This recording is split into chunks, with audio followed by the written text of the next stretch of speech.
Assalamualaikum warahmatullahi wabarakatuh. Alhamdulillahirabbil alamin. Amma ba'du.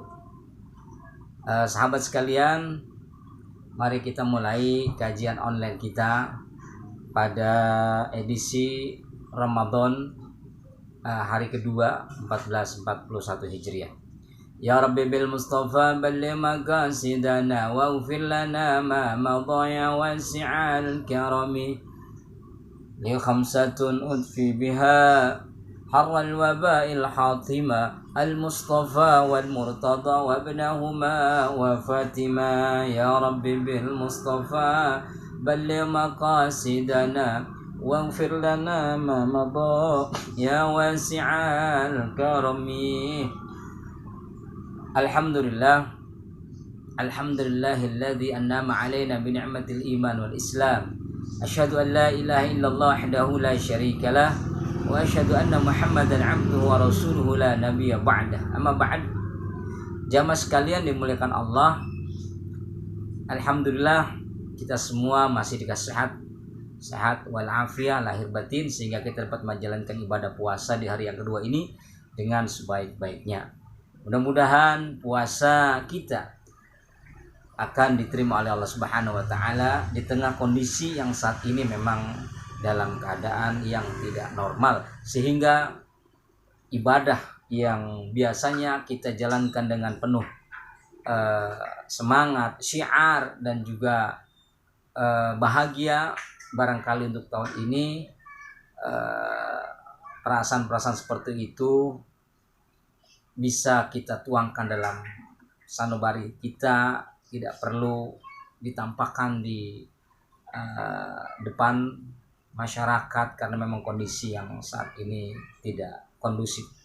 Baik, para jamaah sekalian, sebagaimana kajian yang kemarin kita masih membahas tentang esensi puasa, bahwa masih seputar penjelasan hadis kam min shaimin laisa lahu min syamih illal ju' wal atas. Berapa banyak orang yang berpuasa tapi tidak mendapatkan esensi puasa, tidak mendapatkan makna puasa dengan sebaik-baiknya, makna puasa dengan sebenar-benarnya, atau tidak mendapatkan apa-apa.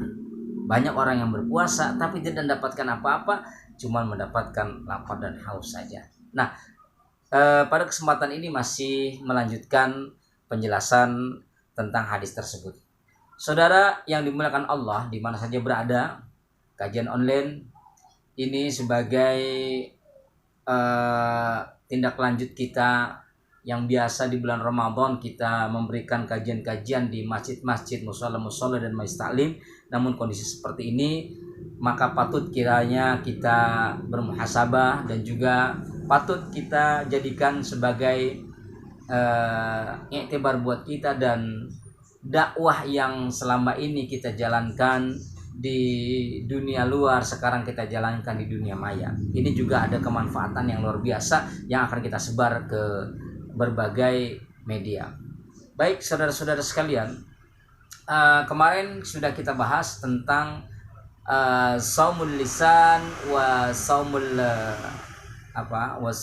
saumul ain, ya. Puasa lisan dan puasa mata. Sekarang kita akan sedikit membahas saumul yad wa saumul rijal, puasa tangan dan puasa kaki. Masih erat kaitannya dengan hadis yang tadi disebutkan. Al-Imam Al-Ghazali dalam Ihya Ulumuddinnya, beliau mengklasifikasikan puasa itu ada 3. Puasa yang pertama adalah saumul am, kemudian yang kedua saumul khas, dan yang ketiga saum khawasul khas, puasa untuk kalangan umum awam, yang kedua puasa untuk kalangan khusus, dan yang ketiga adalah puasa untuk orang-orang yang sangat teramat istimewa, khawasul khawas.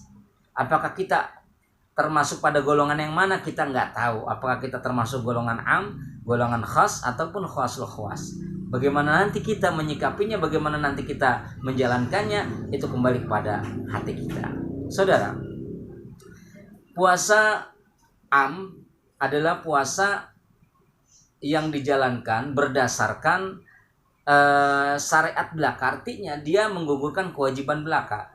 Tidak makan dan tidak minum, menahan lapar, menahan haus, dan juga menahan hubungan interaksi sosial dengan suami istri.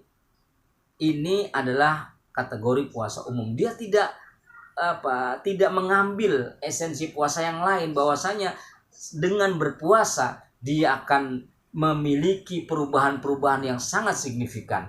Tapi mereka yang berpuasa hanya sekedar menahan lapar dan haus belaka dan hubungan suami istri, ini merupakan puasanya saumul am, dan ini bisa dilakukan oleh anak kecil. Kemudian yang kedua, puasa saumul khas, puasa orang-orang yang khusus. Bukan saja menahan lapar dan haus saja, dan juga menahan daripada hubungan suami istri, tetapi juga panca inderanya pun ikut puasa. Yang pertama, kemarin sudah kita bahas tentang puasanya mata dan puasa lisan. Sekarang puasa daripada tangan dan kaki. Bagaimana artikulasi atau pemaknaan daripada puasa tangan dan kaki? Tangan, betapapun ini dilakukan oleh tangan, itu kesemuanya bersumber daripada penglihatan, lisan dan hati. Karena ini menyangkut panca indera, maka ketika apa yang dipikirkan, apa yang dilihat dan diucapkan, lalu diyakini dalam hati dan dituangkan dalam tulisan lewat tangan inilah. Apabila tangan ini melahirkan perkara-perkara yang mulia, maka tangan ini memiliki potensi untuk mendatangkan kebaikan. Namun sebaliknya, apabila tangan ini digunakan daripada perkara-perkara yang bisa menjauhkan diri kita dari Allah Subhanahu wa Ta'ala, dan menentukan daripada kebijakan-kebijakan yang bisa melahirkan kemaksiatan, kemudorotan, maka tangan ini termasuk tangan yang tidak berpuasa. Karena apa? Dia membiarkan, tangan ini membiarkan menulis, menentukan atau tanda tangan yang hal-hal yang bisa mendatangkan kemudorotan, maka tangan ini termasuk tangan yang tidak berpuasa. Walaupun dikerjakan dia dalam keadaan berpuasa, tidak makan dan tidak minum. Dan begitu pula kaki kita. Manakala langkah kaki kita ini kita gunakan ke tempat-tempat yang mulia, maka ini akan menunjukkan potensi kemuliaan dalam dirinya melalui kakinya, melalui langkahnya. Tapi ketika langkahnya, tindak dan sikapnya untuk melangkahkan daripada amalan atau perbuatan yang bisa mendatangkan keburukan, niscaya kakinya ini tidak bisa dikatakan berpuasa. Jadi kalau kaki dan tangan ya menahan atau menganulir perbuatan-perbuatan yang bisa jauh dari Allah, perbuatan-perbuatan yang bisa mendatangkan kemaksiatan, keburukan, maka itulah kaki dan tangan dalam keadaan berpuasa. Mudah-mudahan ada manfaatnya dan kita semua mendapatkan barokah di bulan yang mulia ini. Mohon maaf lahir batin. Wallahul muwaffiq ila aqwamit thoriq. Assalamualaikum warahmatullahi wabarakatuh.